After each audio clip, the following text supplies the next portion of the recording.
Desafíos matemáticos. Antes de comenzar, quiero invitarte a que visites nuestro blog, donde podrás encontrar los resúmenes escritos. El link está en la descripción. Buen día, este es el resumen de las actividades Aprende en Casa del 27 de abril para quinto grado. Comenzamos con matemáticas. El tema es frutas de temporada. En la sesión de hoy aprenderás a resolver problemas de sumas y restas de fracciones con denominadores diferentes usando la equivalencia. México es uno de los lugares del mundo con mayor variedad y riqueza de frutas. ¿Cuántas frutas conoces? ¿Cuántas has tenido la oportunidad de probar? México tiene una colorida y variada cantidad de frutas. Además, las frutas de temporada nos ayudan a mantenernos saludables. El día de hoy resolveremos problemas con frutas. Problema 1. Mis amigos y yo teníamos 2 cuartos de naranja, pero uno de ellos tenía en su casa 3 mitades, que trajo para que pudiésemos comer más naranjas los 4. ¿Qué cantidad tenemos ahora? Para resolver primero vamos a convertir los medios a cuartos. Entonces tenemos 3 medios es igual a 6 cuartos. Ahora resolvemos la suma y queda 2 cuartos más 6 cuartos es igual a 8 cuartos. Y si reducimos la fracción por equivalencia, podríamos decir que 8 cuartos es lo mismo que 4 medios. Y a su vez es lo mismo que 2 enteros. Trata de resolverlo mentalmente. Muchas veces podemos hacer cálculos sin necesidad de hacer operaciones con lápiz o papel. Problema 2. Wendy tenía un melón y una manzana. Su hermano le pidió un cuarto de melón y un tercio de la manzana. Su mamá le pidió también otra cuarta parte del melón y un tercio de la manzana. Los demás le dijeron que se la quedara ella. ¿Qué cantidad de fruta le dejaron a Wendy? Primero tenemos que el melón lo dividieron en 4 partes iguales y le dio 2 a sus hermanos y a su mamá, así que a ella le quedaron 2 cuartos de melón y de la manzana le quedó una tercera parte, es decir, un tercio. Pero como la pregunta es qué cantidad de fruta le dejaron a Wendy, debe sumar 2 cuartos más un tercio, pero no puede sumar cuartos y tercios, así que debo buscar fracciones equivalentes a ellos que tengan el mismo denominador.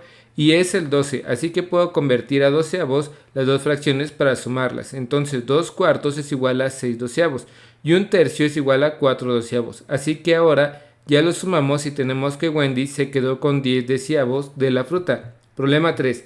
Daniela partió en fracciones iguales una sandía. A su prima Paola le dio una tercera parte de la sandía. Ingrid le pidió una sexta parte. Jocelyn y Said querían un pedazo más pequeño y cada uno se comió solamente un doceavo.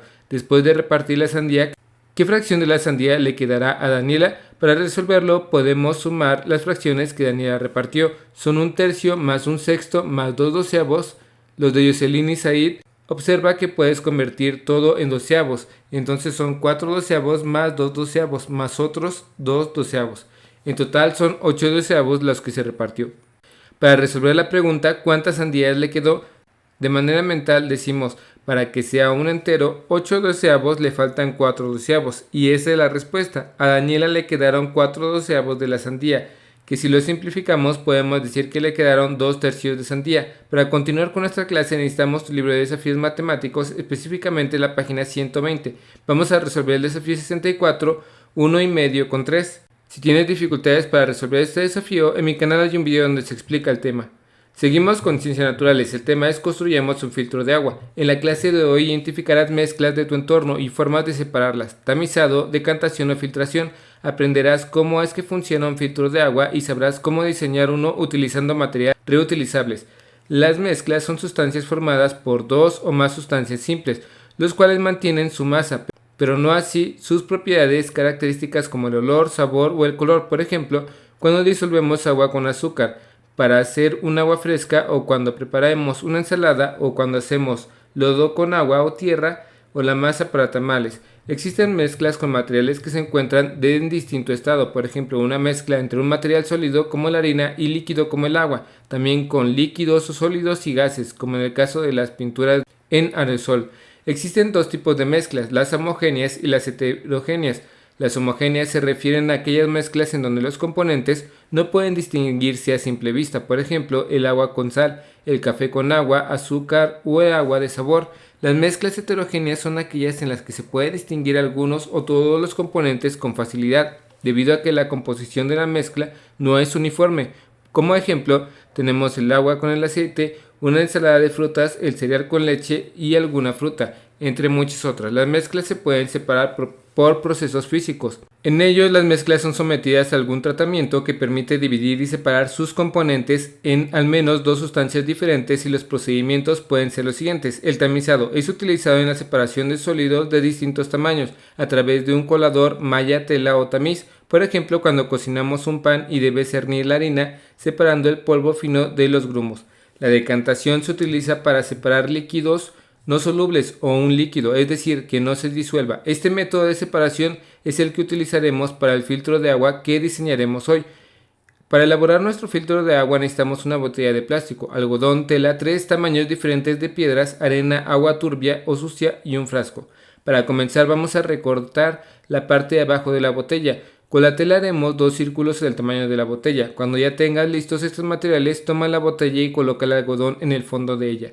Debe de tener su tapa bien puesta. Después colocaremos la arena y las piedras de la más pequeña a la más grande. Finalmente colocamos los 2 círculos de tela que hicimos al inicio. Cuando ya tienes todos tus materiales, quita la tapa de la botella y coloca tu filtro sobre el frasco. Ahora, vierte el agua sucia o turbia en el filtro. Déjalo unos minutos y comenzarás a observar cómo comienza a caer el agua más limpia a comparación de la que vertimos al inicio. Es importante que sepas, aunque el agua esté más limpio, no está lista para el consumo humano. ¿Qué sucede si quitamos alguna de estas capas? El agua saldría más o menos sucia. Y si aumentamos el espesor de las capas, ¿cómo saldría el agua? ¿Cómo se vería un poco de agua filtrada en un microscopio? Y si la viéramos con una lupa, escribe las respuestas en tu libreta, junto con algunas otras que te surjan, y escribe también lo que crees que sucederá. Esa será tu hipótesis para que comentes con tu maestra o maestros. Seguimos con lengua materna. El tema es de textos a adaptaciones. En la sesión de hoy identificará las características de los textos narrativos y obras de teatro, así como sus semejanzas y diferencias. Comenzaremos a trabajar con una nueva práctica social del lenguaje, el número 11, que consiste en escribir una obra de teatro con personajes de texto narrativo. El propósito es escribir una obra de teatro de textos narrativos para hacer una lectura dramatizada. Para lograr este propósito, a lo largo de 8 sesiones, recordaremos las características del texto narrativo y la obra de teatro. Elegirás un texto narrativo para adaptar, realizarás los pasos necesarios para hacer la adaptación, trabajarás en el borrador hasta su versión final y para terminar compartirás tu texto mediante una lectura en voz alta. Para abarcar el tema de adaptación nos muestran un texto narrativo en la tradición oral mexicana, la leyenda de los volcanes. Este texto es una leyenda perteneciente al género narrativo. Es una leyenda del siglo XIX que surge tras la independencia con el propósito de fortalecer la identidad nacional. Ahora nos muestran la adaptación a obra de teatro de la alumna Elizabeth Díaz López. Esta adaptación consiste en la proyección de figuras a través de un fondo iluminado. Su origen se remonta a la prehistoria, cuando los hombres se reunían en torno al fuego y proyectaban con sus manos sombras en las paredes de las cavernas.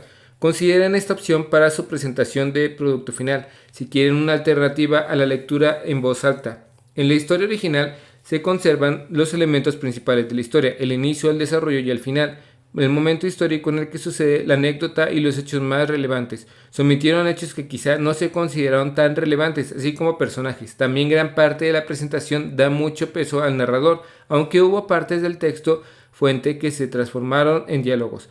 De manera formal, entendemos que por adaptación literaria, aquella que consiste en convertir un texto de género a otro, pero hay ciertas reglas que se deben cumplir, como preservar el sentido original de la historia del texto fuente, la anécdota, la trama y los personajes con todas sus características físicas y psicológicas.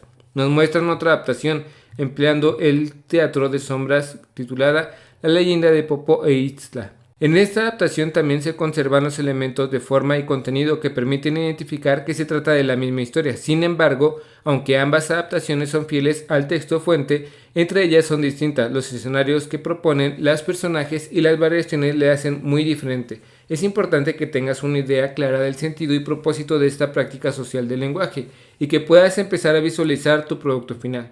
Seguimos con la historia. El tema es el contexto del proyecto cardenista.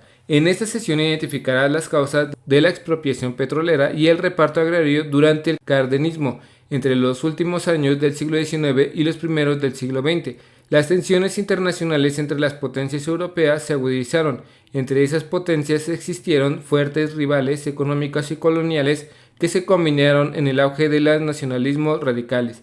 con una escala en la producción de armamento y con la formación de alianzas militares entre las potencias, dando como resultado el estallido de una gran guerra, la Primera Guerra Mundial, en 1914, justo cuando aquí en México estaba la plena Revolución Mexicana. Se llama Guerra Mundial porque el juego de las alianzas militares entre esas potencias arrastró a la contienda de un creciente número de países. Algunos de los países que combatieron en la guerra fueron el Reino Unido y Francia, pero de manera general participaron los 5 continentes.